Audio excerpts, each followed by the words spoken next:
Hello friends, स्वागत है आपका आपके अपने यूट्यूब चैनल इंग्लिश वाटिका में।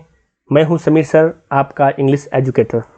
दोस्तों, आज का वीडियो बिहार बोर्ड के स्टूडेंट्स के लिए है, वे स्टूडेंट्स जो क्लास 10th में अध्ययनरत हैं। जी हाँ दोस्तों, पिछले वीडियो मैंने उनके लिए पैनोरमा बुक का लेक्चर 1 अपलोड किया था और आज का वीडियो उसी क्रम को आगे बढ़ाते हुए लेक्चर 2 है। यह दोस्तों पैनोरमा बुक का चैप्टर 1 का आज लेक्चर 2 है।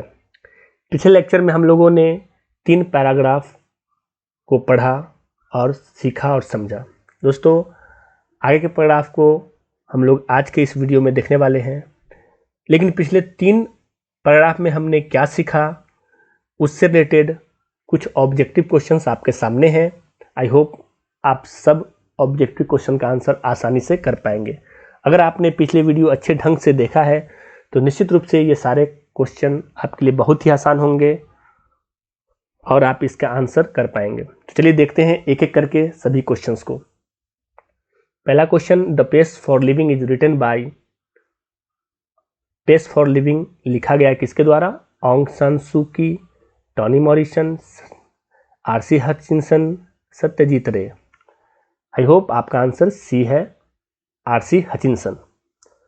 Next question is, R C Hutchinson was R C Hutchinson थे एक क्या? American novelist, B British novelist, C French novelist, D Italian novelist. तो दोस्तों, मैंने बताया है कि आरसी हचिंसन क्या थे? एक ब्रिटिश नॉवेलिस्ट थे, बेस्ट सेलिंग ब्रिटिश नॉवेलिस्ट थे। तो आपका आंसर है ऑप्शन बी। तीसरा क्वेश्चन है, the pace for living the writer captures the agony of dash man. यानी इस एस्से में पेस फॉर लिविंग में राइटर किस चीज़ को कैप्चर करते हैं? तो agony of dash man. Dash man मतलब कौन व्यक्ति? Modern man, B ancient man, C future man, D uncivilised man. तो आपको बताया गया था कि ये एगोनी ऑफ मॉडर्न मैन, यानी आपका आंसर है ऑप्शन ए, मॉडर्न। तीसरा क्वेश्चन, नेक्स्ट क्वेश्चन है, the main character in the play which the author saw was a an dash corn merchant. जो मुख्य पात्र था प्ले का, नाटक का, जो नाटक ऑथर ने, लेखक ने देखा था, तो मुख्य पात्र कौन व्यापारी था? तो कौन व्यापारी क्या था? डैश था, यानी एल्डरली था, ए, बी हैंडीकैप था, सी यंग था, डी डायबिटिक था। तो आपको पता है कि वो बूढ़ा व्यापारी था, बुजुर्ग व्यापारी था, तो एल्डरली, यानी आपका ऑप्शन ए आपका करेक्ट आंसर है। नेक्स्ट क्वेश्चन है, where did the author see a play in which a corn merchant was the chief character. Author ने वो प्ले कहाँ देखा था, लेखक ने वो प्ले कहाँ देखा था जिसमें एक कॉर्न मर्चेंट क्या था? चीफ कैरेक्टर था। तो जिस नाटक में कॉर्न मर्चेंट चीफ कैरेक्टर था, उस नाटक को लेखक ने कहाँ देखा था? तो बुडापेस्ट में देखा था, मिलन में देखा था, डबलिन में देखा था, कैंटरबरी में देखा था। तो I think the correct answer is option number C, Dublin. Next and the last question is, in the essay the pace for living the corn merchant is. इस एस्से यानी पेस फॉर लिविंग एस्से में corn merchant क्या है? N ambitious man, एक महत्वाकांक्षी व्यक्ति है। N adventurous man, एक एडवेंचर मतलब साहसी व्यक्ति है। एन एंग्शियस मैन, एक चिंतित व्यक्ति है। नन ऑफ दीज, इनमें से कोई नहीं। तो आपको पता था कि वो आदमी क्या था? मैन ऑफ मैनी एंग्जाइटीज, वो आदमी बहुत चिंताओं से घिरा हुआ व्यक्ति था, कॉर्न मर्चेंट। तो आंसर होगा आपका option number C, an anxious man. दोस्तों, ये थे 6 प्रश्न, ऑब्जेक्टिव प्रश्न, जो आपने प्रीवियस जो पढ़ा 3 पैराग्राफ उससे रिलेटेड। आई होप आप सबका आंसर कर पाए। तो बने रहिए इस वीडियो के साथ अंत तक। बढ़ते हैं आज के टॉपिक की तरफ, आज के पैराग्राफ तरफ, यानी पैराग्राफ 4। ये दोस्तों आपके सामने है पैनोरमा बुक यानी पेस फॉर लिविंग का पैराग्राफ 4। तो चलिए शुरू करते हैं। I speak with prejudice because I belong to the tribe of slow thinkers, those who are cursed with less spirit डी लेस कैलियर्ट। Spanish proverb. दोस्तों, यहाँ पे राइटर कहते हैं, लेखक कहते हैं, आई, मैं पूर्व धारणा के साथ बोलता हूँ। मतलब प्रेजुडाइज का मतलब होता है पूर्व धारणा या पूर्वाग्रह। तो मैं पूर्वाग्रह के साथ बोलता हूँ क्योंकि I belong to the tribe, मैं उस जाति से बिलोंग करता हूँ, उस ट्राइब, उस दल से बिलोंग करता हूँ जो क्या थे, स्लो थिंकर्स। मतलब मैं धीमा सोचने वालों के जाति से बिलोंग करता हूँ, राइटर ऐसा कहते हैं। वो धीमा सोचने वाले क्या थे, दोज, वे लोग हु आर कर्स, जो शापित थे, किससे, विथ लेस्प्रिट दी लेस कैलियर्ट। दोस्तों लेस्प्रिट दी लेस कैलियर्ट एक स्पेनिश प्रोवर्ब है, स्पेन का एक कहावत है जिसकी हिंदी मीनिंग होती है देर आए दुष्ट आए। तो ये वे लोग होते हैं, स्लो थिंकर्स वे लोग होते हैं जो शापित होते हैं इस प्रोवर्ब से, people who light on the most devastating repartee about 4 hours after the party is over. मतलब ये वैसे लोग होते हैं जो देर आए दुरुस्त आए के अंतर्गत वैसे लोग आते हैं जो पार्टी के खत्म होने जाने का, मतलब कोई पार्टी के खत्म हो जाने के 4 घंटे बाद मोस्ट डिवास्टेटिंग रिपार्टी करते हैं। मतलब हाजिर उधम मचाते हैं उस पार्टी में, उधम मतलब पार्टी खत्म हो गई और अब जाकर वो भयंकर हाजिर जवाबी। डिवास्टेटिंग रिपार्टी का मतलब है भयंकर हाजिर जवाबी, यानी खूब एक दूसरे से सवाल जवाब करते हैं पार्टी खत्म होने के 4 घंटे के बाद। मतलब देर से आए पार्टी ओवर चुकी, उसके बाद वो धमाल करते हैं पार्टी में। तो ये वैसे लोग होते हैं जो स्लो थिंकर कहलाते हैं। दोस्तों यहाँ पे राइटर कहता है पूर्व धारणा के साथ, एक पूर्वाग्रह के साथ कहता है, क्योंकि राइटर उस जाति से बिलोंग करता है जो क्या, किसका जाति है, स्लो थिंकर का जाति है। और वो लोग शापित होते हैं किससे, लेस स्पिरिट डी लेस कैलियर्ट, यानी देर आए दुष्ट आए नामक प्रभाव से क्या होते शापित, यानी कहीं भी देरी से गए और समझो कि समय पर पहुंच गए। यानी कहने का मतलब कि वैसे व्यक्ति जो प्रकाश डालते हैं अपने भयंकर हजार से, कब, जब पार्टी खत्म हो चुकी होती है तब।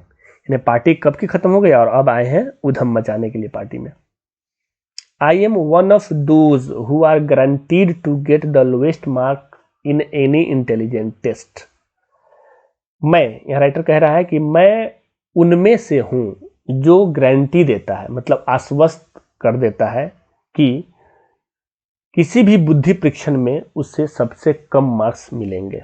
मतलब ये उनमें से है जो ये गारंटी देता है कि किसी बुद्धि परीक्षण इंटेलिजेंट टेस्ट में उनको सबसे कम मार्क्स मिलने वाले हैं।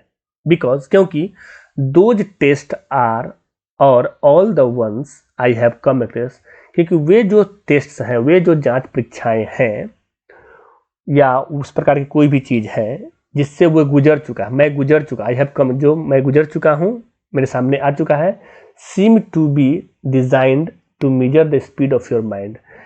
उस प्रकार के बुद्धि परीक्षण को डिजाइन किया गया, यानी बनाया गया किसको मापने के लिए, स्पीड ऑफ योर माइंड, जो आपके दिमाग को मापने के लिए बनाया गया है, और मोर देन एनीथिंग एल्स, और इससे ज्यादा कुछ नहीं।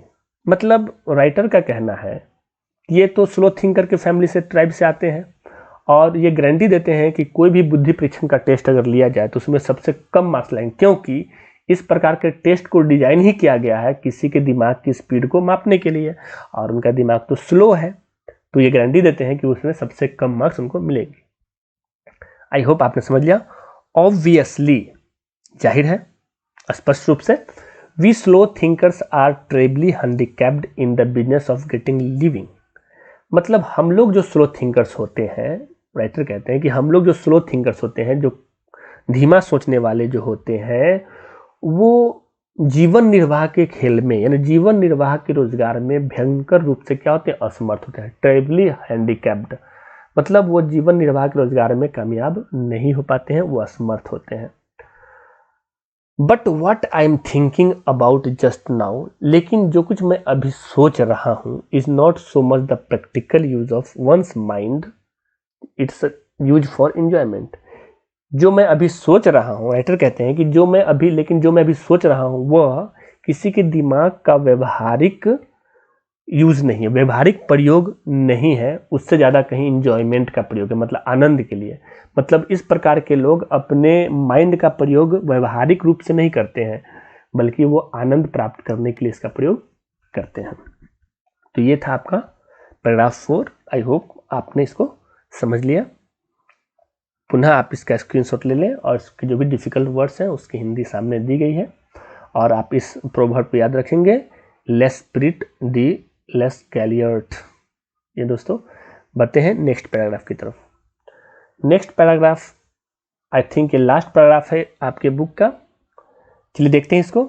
एज एन एग्जाम्पल, उदाहरण के रूप में, when I go to the cinema, जब राइटर सिनेमा जाते हैं, when I go to the, मैं जब सिनेमा जाता हूँ, I find my self in a hopeless fog, मैं अपने आप को एक निराशात्मक धुंध में पाता हूँ। फॉग का मतलब कोहरा कुहासा होता है और वैसा कुहासा जहाँ पे निराश है, मुझे कुछ समझ में नहीं आ रहा है, एक निराशात्मक धुंध में अपने आप को राइटर पाते हैं।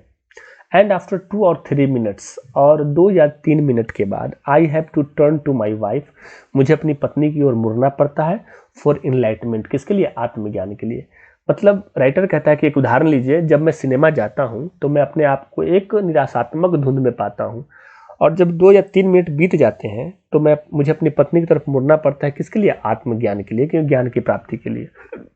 आई विस्पर, मैं कान में फुसफुसाता हूँ। विस्पर का मतलब फुसफुसाना होता है, तो मैं फुसफुसाता हूँ, is this the same girl as the one we saw at the beginning, क्या फिल्म में यह वही लड़की है जिसको हम लोगों ने शुरुआत में देखा था? एंड सी विस्पर्स बैक, और वह वापस दोबारा मुझे फुसफुसा कर बोलती है, मेरी पत्नी, क्या? No there are 3 girls in this film, नहीं, इस फिल्म में, इस सिनेमा में 3 लड़कियां हैं।